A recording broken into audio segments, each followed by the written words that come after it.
البتہ نبی پاک صلی اللہ علیہ وسلم کے دور میں بھی کتابت ہوئی ہے، بالکل ٹھیک، بعد میں بھی ہوتی رہی ہر دور میں، صرف یہ ہے کہ اس کو اس شکل میں جس شکل میں آج کتابیں موجود ہیں یہ تدوین بعد میں ہوئی ہے، بعد میں ہوئی، ورنہ محفوظ تو تھی حدیث محفوظ تو تھی۔ صحابہ کے دل میں۔ نبی پاک صلی اللہ علیہ وسلم کی حیات طیبہ میں حدیث لکھی ہوئی موجود تھی، لوگوں کے پاس صحیفے موجود تھے۔ اچھا صحیفہ حمام بن منبہ جو ابو ہریرہ رضی اللہ تعالیٰ عنہ کے شاگرد نے لکھا، وہ تو ابھی تک محفوظ ہے، الگ سے چھپ بھی گیا ہے۔ اسی طرح حضرت علی رضی اللہ تعالیٰ عنہ کے پاس ایک پورا ایک جامع کتاب تھی زکوٰۃ کے مسائل کے اوپر لکھی ہوئی۔ اسی طرح صحیفہ صادقہ حضرت عبداللہ بن عمر بن العاص کے پاس تھا۔ صحیح تو یہ نبی کریم صلی اللہ علیہ وسلم کے دور میں بھی صحیفے موجود تھے، لیکن بنیادی چونکہ کتابت تھی نہیں، نہ قرآن کی حفاظت کا ذریعہ کتابت تھا، نہ حدیث کی حفاظت کا ذریعہ کتابت تھا، اس لیے جب یہ کتابت کا رواج عام ہوا تو پھر اس کے بعد لکھی گئی۔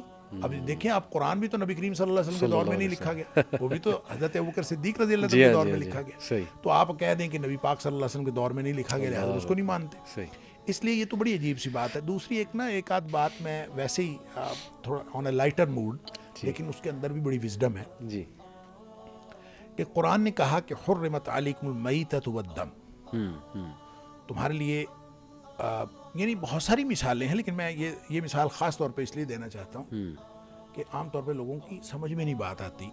ویسے تو دیکھیں قرآن ہے واقیم الصلاۃ، قرآن نے تو کہا واقیم الصلاۃ، تو صلاۃ قائم کرنے کا کیا مطلب ہے؟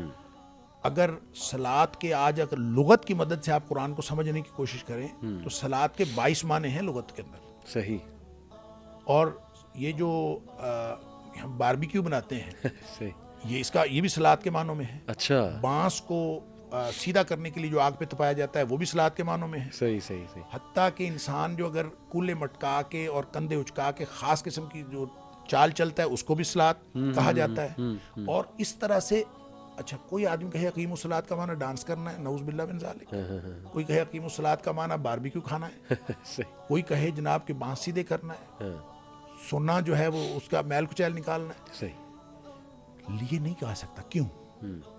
اس لیے کہ معنی متعین ہو گیا۔ کیسے متعین ہوا؟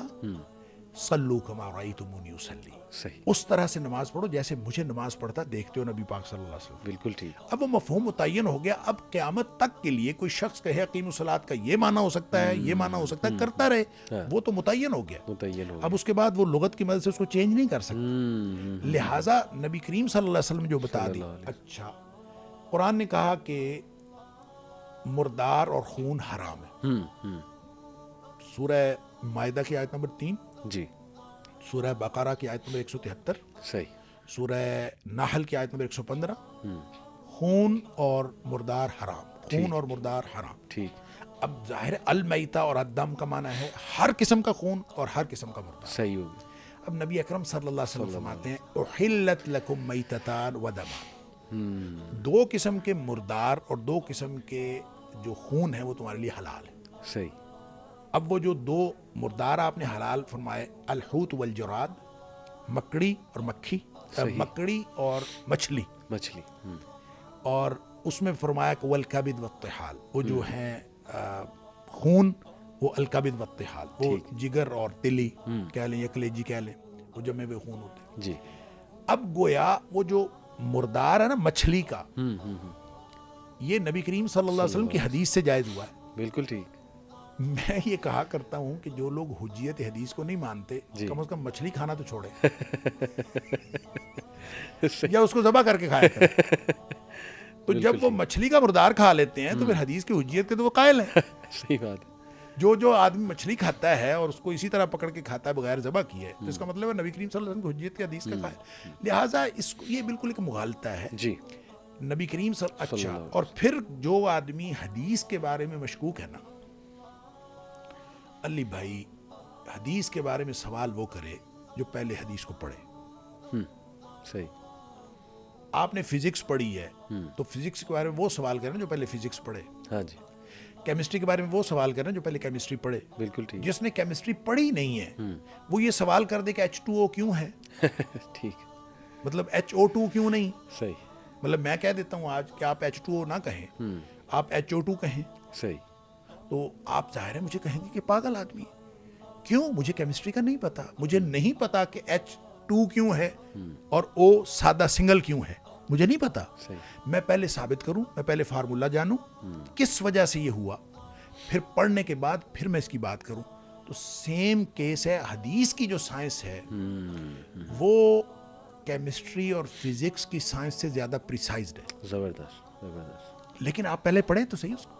بالکل. اور جب تک آپ اس کو پڑھیں گے نہیں، آپ اس سائنس کو جانتے نہیں، آپ کو اعتراض کرنے کا کوئی حق نہیں. زبردست. اعتراض وہ کرے جو پہلے پڑھے. بالکل ٹھیک. لہٰذا بچے، میں ایک بچہ مجھے کہتا جی وہ سنا ہے جی حدیث تو 250 سال بعد لکھی گئی. میں نے کہا بیٹا کیا کرتے ہو آپ؟ کہتے میں FA میں پڑھتا ہوں. میں نے کہا میرا بیٹا آپ ابھی یہ سوال نہ کرو، آپ پہلے FA کرنے کے بعد حدیث پڑھو. بالکل ٹھیک. حدیث پڑھنے کے بعد پھر آپ سوال کرنا. صحیح. لہٰذا یہ اس کے اندر پوری پریسیجن ہے. بلکہ دیکھیں آپ فزکس کو آپ جانتے ہیں اور فزکس کی جو سائنس ہے وہ تو کبھی ایکوریٹ ہوتی نہیں. ہاں جی ایسے ہی ایسے ہی. اس کے اندر تو پروبیبلٹی ہے. جی ہاں جی ہاں. اور وہ پروبیبلٹی اتنی پروبیبلٹی اس میں نہیں ہے. جی. اس کے اندر تو پریسیجن ہے. جی ہاں جی ہاں. لہٰذا آپ جب پڑھیں گے تو پھر آپ کو پتہ لگے گا کہ یہ حدیث سائنس جو ہے بڑی پریسائز سائنس ہے. تو جو لوگ اس پر اعتراض کرتے ہیں اور جو لوگ اس کے یعنی حدیث کے بارے میں جو بھی بات کرتے ہیں دراصل وہ حدیث سے ناواقف ہیں. ان کو میرا مشورہ یہ ہے کہ وہ علم حدیث پڑھیں اور پڑھنے کے بعد پھر میں عرض کروں، میں نام نہیں لینا چاہتا، بر صغیر کے بڑے بڑے مفسر، بڑے بڑے علماء جنہوں نے تفسیر میں خدمات دی ہیں جی، لیکن جب انہوں نے حدیث پہ اعتراض کیا ہے نا، وہ اتنا ادنا اور سطحی اعتراض ہے کہ انہوں نے خود پڑھا ہی نہیں. ان کا فیلڈ تفسیر تھا. تفسیر پڑھ کے وہ ٹھیک ہے آپ تفسیر پہ بات کریں، اس پہ آپ کو جو اللہ تعالیٰ نے علم دیا ہے وہ اس کو لوگوں تک پھیلائیں. جی لیکن جب آپ حدیث کی بات کرتے ہیں تو پہلے آپ حدیث پڑھیں اور پڑھنے کے بعد پھر بات کریں. بہت ریزنیبل شیخ آپ نے پوائنٹ بتایا. بلکہ مزے کی بات کہ یہی کچھ لوگ جو اعتراض کرتے ہیں نا، یہ ایرسٹوٹل اور پلاٹو کے کوٹس کو اس طرح مانتے ہیں جو کہ ہزاروں سال پرانے، حدیث سے بھی اتنے پرانے، ان کو یہ کہتے ہیں وہ اوتھینٹک ہے، وہ ہم تک صحیح پہنچا ہے، لیکن حدیث پہ اعتراض ہو جاتا ہے. تو آپ نے جو بات کی نا کہ حدیث محفوظ ہے اور بعد میں لکھی بعد میں گئی، لیکن الحمدللہ اس کا جو محفوظ ہونے کا ایک پروسیس تھا وہ تو تھا ہی. میں اسپیسیفکلی سائنس پہ اگر بات کرنا چاہوں تو اصل میں شیخ آج کل جیسے ڈاکٹر ذاکر نائک کا ایک سینٹینس مجھے یاد ہے، آپ نے بھی یہ کہا کہ قرآن ہر دور کے لیے، تو وہ یہ کہتے ہیں کہ یہ بات شروع وہاں سے ہوئی، یہ اپروچ فیمس وہاں سے ہوئی. انہوں نے کہا کہ آج چونکہ سائنس کا عروج ہے،